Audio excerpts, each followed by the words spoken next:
Hey there, today I'm going to be talking about starting a slow grow league for Marvel Crisis Protocol and why you should look at doing one and doing it relatively soon. My name is Nate, and welcome to the Gamers Guild. So, happy Core Box release day to everybody. Today we get 11 new characters, 5 new leaderships, and new team tactic cards that work with both these new characters as well as the older versions of these characters. And for those of you who like the new style of objective cards in the tarot size, well, you can get those as well. This, in addition to the recent character update that happened just a few weeks ago, really puts MCP in a fresh spot. So, between the players who may have stepped away from the game and players who were getting into their first taste of MCP with the introduction of that new core box, it's really a great time to try and grow your local community. In this video, I'm going to share a couple of ways or tools that can help you do that in a pretty casual manner. The first is something that I have talked about a few times now, and that is a 3-box challenge event, which I'm a really big fan of and have both run and participated in these kind of events. The idea is to have a pretty beginner-friendly event where players are limited to a core set and 3 expansions of their choice.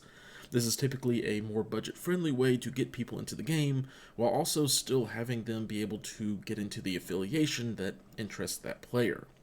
With the addition of the affiliation boxes more recently, you could also use 2 of those expansion picks for 1 affiliation box to get more value out of those expansions. For example, the X-Men and Brotherhood were initially a kind of awkward split release between the different boxes.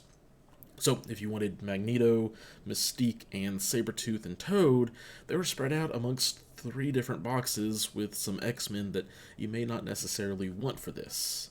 But now you could choose the Brotherhood affiliation box to get all of those characters and still have a pack to pick up Scarlet Witch and Quicksilver, or maybe Gambit and Rogue.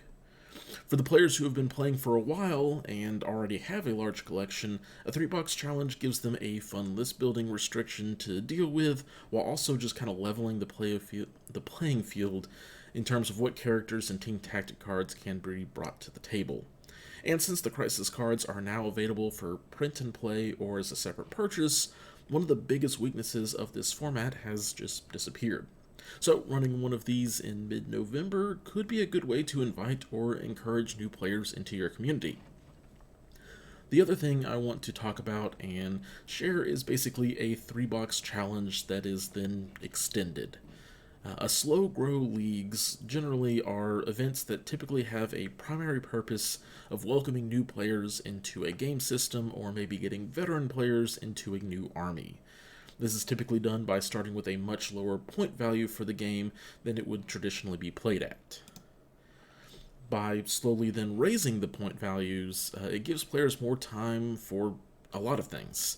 It gives extended time to understand the rules and interactions of your models and how they play.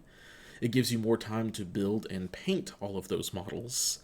And it gives you time to spread out your purchases so that you aren't hit with a huge financial obligation all up front for these games, because let's face it, these hobby miniature games are kind of expensive.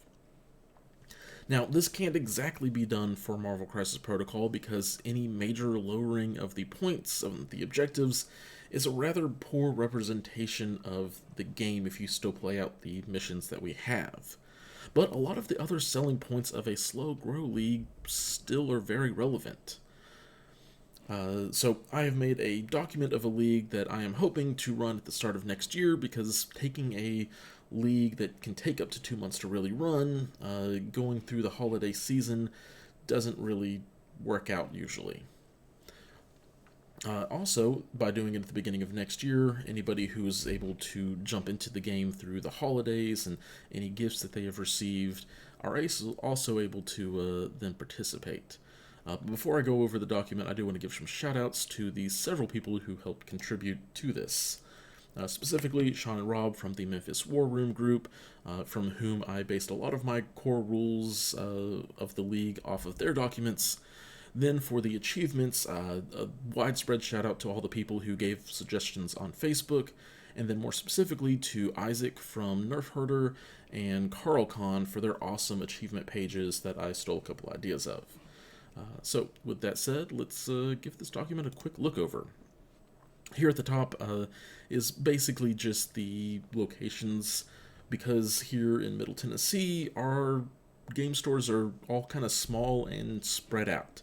But this gives a great way to introduce players to other stores and other local communities, and so hopefully there's going to be a little bit of dodging around and picking up different places. So list your locations. If you are a place that just has one centralized local gaming store, well, it's pretty easy to just only choose one and list that in the typical meetup days, stuff like that.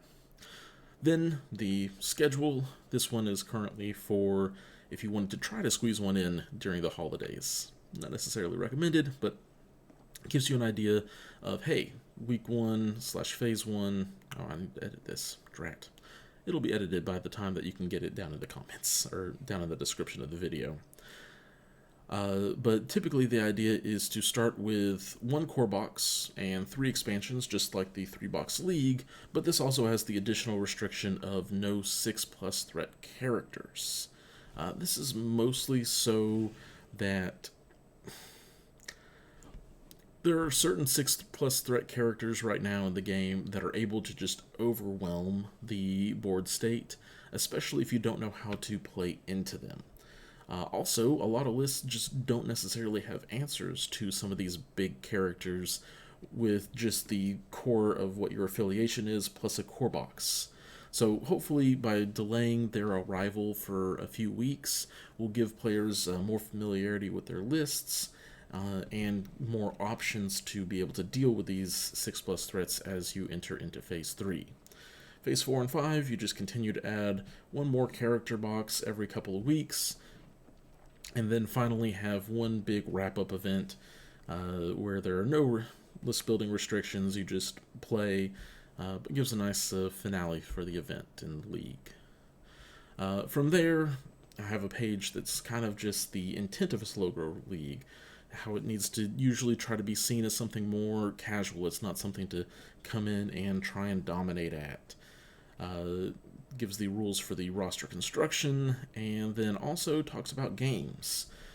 In here you can choose to do what I'm doing and just making it a free-for-all open play with who you want, when you want, where you can, kind of a thing. But if you want something more structured, you can make it so that there are scheduled games, or make it that there are limitations to how many games you can play at any given time or during a certain phase. And then I just have all of these achievements. This is something that you can very easily edit, add on to, etc. for what you're wanting to do and encourage in your game. So this has everything from encouraging people to paint models to making big attacks with things like Helios, as well as just some other more fun things in the mix. So hopefully some of this might be helpful to you in growing your own local community. If you want to access these documents, there will be a link down in the description with a updated version of this, so that you can very easily go in and edit to make it fit your local community very easily, or just download the PDF so that you can get all the ideas and go off and make your own. That is all I have for today. Happy Corebox release day to you all. Finally, I do want to give shout-outs to Tritex and Game Chefs, the guild sponsors, for continuing to support what we are doing and making podcasts and videos and all that kind of stuff for the different games that AMG makes. So if you want to shop, if you're shopping online anyways, consider using them as options. If you're shopping with Tritex, use the code TritexGGCP5 at checkout. It'll save you an extra 5%.